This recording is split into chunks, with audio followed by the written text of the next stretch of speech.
Μην τυχόν. Λοιπόν, εδώ πέρα είναι μία που με λέει να κρατήσω 2 μέτρα απόσταση. Να γελάσω. Μην τυχόν.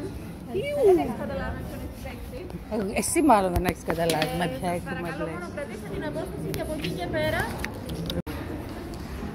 Δες μια τρελή ρε μαλάκα. Απόσταση! 2 μέτρα! Απόσταση! 2 μέτρα! Η τρελή. Αλλά και αυτή η τρελή δεν μπορούσα τώρα γιατί θα γελούσα. Έκανε σαν τρελή απόσταση 2 μέτρα. Θα καλέσω την αστυνομία. Λέει η κυρία μου, λέει, έχει χαρτί από γιατρό. Δεν με νοιάζει να κρατήσω απόσταση, είναι τρελή. Αχ, πόσο γελάω. Τρέλα, μαλάκα. Η τρελή πέρασε από δίπλα μου και έκανε έτσι. Φινίασε. Ξέρεις ποια είμαι εγώ, με λέει.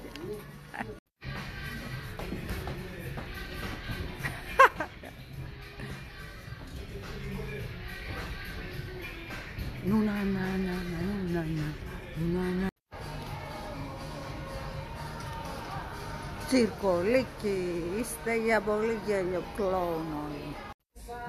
Είσαι Σπάρτα. Τώρα άλλο, δεν αντέχω. Με κυνηγάρει πάλι για τη μάσκα εδώ μέσα. Σε άλλο μαγαζί θα τώρα. Δεν μπορώ άλλο. Ουρλιάζω εννοείται. Το έδειξα το χαρτί, το γαμημένο, το έδειξα. Not have to wear those masks. I mean, please take them off. Honestly, it's not doing anything, and we got to stop with this COVID theater. So if you want to wear it, fine, but this is ridiculous. All right. Well, it's good to be at USF.